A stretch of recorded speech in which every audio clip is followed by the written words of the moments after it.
ಈಗಾಗಲೇ ಕಾಂಗ್ರೆಸ್ ಇರ್ತಕ್ಕಂಥ ಕೆಲವು ಶಾಸಕರುಗಳು, ಕೆಲವು ದೊಡ್ಡ ದೊಡ್ಡ ಗಣ್ಯರು ಏನು ಮಹಾನ್ ಗಣ್ಯರು ಇವತ್ತೇನು ಬಲಗೈ ಸಮಾಜವನ್ನು ನಾವು ಕೊಂಡ್ಕೊಂಡಿದ್ದೀವಿ, ಬಲಗೈ ಸಮಾಜವರು ನಮ್ಮ ಜೊತೆ ಇದ್ದಾರೆ, ಕಾಂಗ್ರೆಸ್ ಜೊತೆ ಏನಿರ್ತಕ್ಕಂಥ ಒಂದು ನೈತಿಕ ಹಕ್ಕಿಲ್ಲದೆ ಏನು ಮಾತಾಡ್ತಿದ್ದಾರೆ. ನಾವೆಲ್ಲ ಬಲಗೈ ಸಮಾಜದವರೇ. ಇವತ್ತು ಕೋಲಾರ ಜಿಲ್ಲೆಯಲ್ಲಿ ಯಥೇಚ್ಛವಾಗಿರ್ತಕ್ಕಂಥ 4,11,000 ಜನ ಬಲಗೈ ಸಮಾಜದಲ್ಲಿದ್ದಾರೆ. ನಾವು ಕಾಂಗ್ರೆಸ್ ಅನ್ನು ವಂಚಿತರಾಗಿದ್ದೀವಿ, ಇವತ್ತು ಬಿಜೆಪಿ JDS ವಂಚಿತರಾಗಿದ್ದೀವಿ, ತ್ರಿಕೋಣ ಪರಿಸ್ಥಿತಿಗೆ ನಾವು ಕಾದಿದ್ದೀವಿ. ಸೊ ಆದ್ರೂ ಕೂಡ ನಾವು ಸ್ವಾಭಿಮಾನ ಇಲ್ಲದ ಜನ ಅಲ್ಲ, ನಾವು ಸ್ವಾಭಿಮಾನ ಇರ್ತಕ್ಕಂಥ ಜನ. ಇವತ್ತು ರಾಷ್ಟ್ರ ಕಟ್ಟಲಿಕ್ಕೆ ಮತ್ತು ರಾಷ್ಟ್ರನ ಉದ್ಧಾರ ಮಾಡಲಿಕ್ಕೆ ನಾವೇನು ಇದೀವಿ, ನಮ್ದು ಕೂಡ ಒಂದು ಕೈಭಾಗ ಇದೆ, ನಾವೆಲ್ಲ ಒಗ್ಗಟ್ಟಾಗಿದ್ದೀವಿ.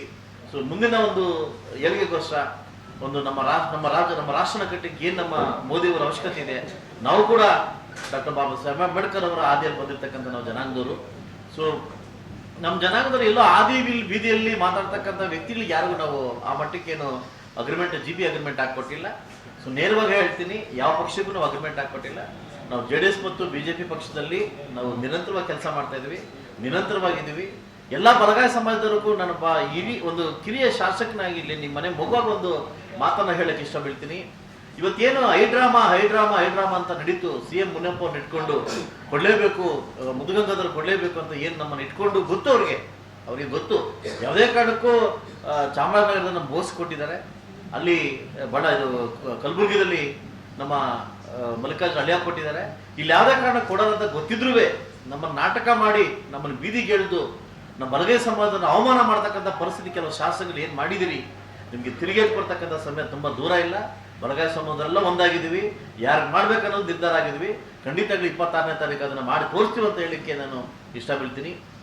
ಇವತ್ತೇನು ನಮ್ಮೆಲ್ಲರ ಹಿರಿಯನಾಗಿರ್ತಕ್ಕಂಥ CM ಮುನಿಯಪ್ಪ ಅವ್ರನ್ನ ಅವತ್ತು ಯಾವತ್ತೂ ಅರ್ಜಿ ಹಾಕೊಂಡು ಹೋಗಿರ್ಲಿಲ್ಲ. ಅವರು ಏನಂತಂದ್ರೆ ನಂಗೆ ಕಾಂಗ್ರೆಸ್ ಟಿಕೆಟ್ ಕೊಡಿ ಅಂತ ಕೂಡ ಈ ಥರ ಮಟ್ಟಕ್ಕೆ ಇವರು ಅವಮಾನಿಸಿದ್ದಾರೆ. ಸೊ ಮುಂದಿನ ದಿವಸದಲ್ಲಿ ಬಹುಶಃ ಒಂದು ಬಲಗೈ ಸಮಾಜದ ಎದುರಾಕೊಂಡ್ರೆ ಒಂದು ಕಾಂಗ್ರೆಸ್ ಪಕ್ಷಕ್ಕೆ ಏನಾಗುತ್ತೆ ಅನ್ನೋದನ್ನು ಗೊತ್ತಿದೆ. ಸೊ ಅದರಿಂದ ಯಾರಿಗೂ ನಮ್ಮ GP ಅಂತೂ ನಾವು ಮಾಡ್ಕೊಟ್ಟಿಲ್ಲ, ಯಾರಿಗೂ GP ಮಾಡ್ಕೊಂಡು ನಾವು ಸ್ವಾಭಿಮಾನದಿಂದ ಬದುಕ್ತಾ ಇದ್ದೀವಿ. ಇವತ್ತು ನಮಗೆ ಇಲ್ಲ ಅಂದ್ಬಿಟ್ಟು ನಾವೇನು ಬೀದಿಗೂ ಬಂದಿಲ್ಲ, ನಮ್ಮ ನೋವನ್ನು ವ್ಯಕ್ತಪಡಿಸ್ಕೊಂಡಿದ್ದೀವಿ.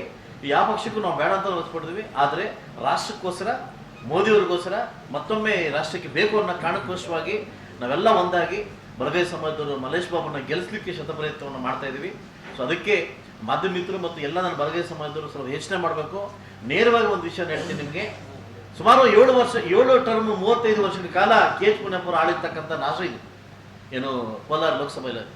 ಸೊ ಮತ್ತೊಮ್ಮೆ ಈ ಕಾಂಗ್ರೆಸ್ ಪಕ್ಷದವರು ಈ ಕಾನೂನಿಗೆ ಕಣ್ಣಿಲ್ಲ, ಈ ಕಾಂಗ್ರೆಸ್ಗೂ ಕಣ್ಣಿಲ್ಲ ಅಂದ್ಬಿಟ್ಟು ಯಥೇಚ್ಛವಾಗಿರ್ತಕ್ಕಂಥ ನಾಮನಿರ್ತಕ್ಕಂಥ ಜನಕ್ಕೆ ಮೋಸ ಮಾಡಿ ಮತ್ತೊಮ್ಮೆ ಎಡಗೈ ಸಮಾಜಕ್ಕೆ ಏನು ಟಿಕೆಟ್ ಕೊಟ್ಟಿದ್ದೀರಿ. ಬಹುಶಃ ಬಲಗೈ ಸಮಾಜವನ್ನು ವೇಸ್ಟ್ ಮಾಡ್ಕೊಬೇಕು. ಏನು ಈ ಪುತಾರಿ ಮಾತುಗಳು, ಈ ಪಿತೂರಿ ಮಾತುಗಳು ಹೇಳ್ತಾ ಇದ್ದಾರೆ. ಸಂವಿಧಾನವನ್ನು ಚೇಂಜ್ ಮಾಡ್ತಾರೆ.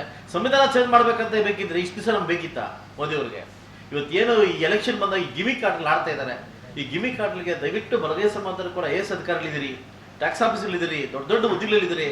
ನೀವು ಯೋಚನೆ ಮಾಡ್ತಕ್ಕಂಥ ದಿವಸ ಇವತ್ತು ಬಂದಿದೆ ಅಂತ ನಾನು ಒಬ್ಬ ಉದ್ಯಮಿಯಾಗಿ ನಿಮ್ಮ ಹತ್ರ ಕೇಳಕ್ಕೆ ಇಷ್ಟಪಡ್ತೀನಿ. ಕೋಲಾರ ಜಿಲ್ಲೆಯಲ್ಲಿ ಏನು ಬಲಗೈ ಸಮಾಜದಲ್ಲಿ ಇದ್ದೀರಿ, ತಮಗೆ ಗೊತ್ತಿದೆ ನೆಕ್ಸ್ಟ್ ಏನಾಗ್ಬೋದು ಅಂತ ತಮಗೆ ಗೊತ್ತಿದೆ, ಆಯ್ತಲ್ವಾ? ಮತ್ತೊಮ್ಮೆ ಕಾಂಗ್ರೆಸ್ ವ್ಯಕ್ತಿ ಗೆದ್ರೆ ಏನಾಗ್ಬೋದು 25 ವರ್ಷ ಅಂತ ತಮಗೆ ಗೊತ್ತಿದೆ. ನೀವೇ ಹೇಳಿದಿರಿ, ಎಲ್ಲ ಆಫೀಸಲ್ಲಿ ಫೋನ್ ಮಾಡಿ ಹೇಳಿದಿರಿ. ಇದನ್ನ ದಯವಿಟ್ಟು ಎಲ್ಲ ಬಲಗೈ ಸಮಾಜದಲ್ಲಿ ಹೇಳಬೇಕು. ಮತ್ತೊಮ್ಮೆ ಏನಾದರೂ ನಮ್ಮ ಕಾಂಗ್ರೆಸ್ ಅಲ್ಲಿ ಸೀಟ್ ಬೇಕು, ಇನ್ನೊಂದು ಸೀಟ್ ಬೇಕು ಅಂತಂದ್ರೆ ಇವತ್ತು ತಕ್ಕ ಉತ್ತರ ಕೊಡ್ಲಿಕ್ಕೆ ಬಲಗೈ ಸಮಾಜ ನಾವೆಲ್ಲ ರೆಡಿಯಾಗಿದ್ದೀವಿ, ನಾವೆಲ್ಲ ಎದೆಗುಂದದೇ ರೆಡಿಯಾಗಿದ್ದೀವಿ.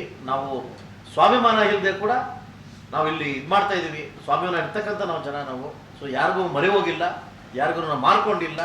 ನಾವು ಎಲ್ಲ ಬಲಗೈ ಸಮಾಜದವರು ಕೂಡ ನಮ್ಮ ಮನಸಾರ ತಕ್ಕಂಗೆ ಇವತ್ತು ನಾವು BJP ಮತ್ತು JDS ಪಕ್ಷಕ್ಕೆ ಬೆಂಬಲ ಕೊಡಲಿಕ್ಕೆ ನಾನು ಇವತ್ತು ಕೈ ಮುಗಿದು ಎಲ್ಲ ಬಲಗೈ ಸಮಾಜದನ್ನ ಒಬ್ಬ ಬಲಗೈ ಸಮಾಜದ ಶಾಸಕನ ಕೇಳಲಿಕ್ಕೆ ಇಷ್ಟಪಡ್ತೀನಿ.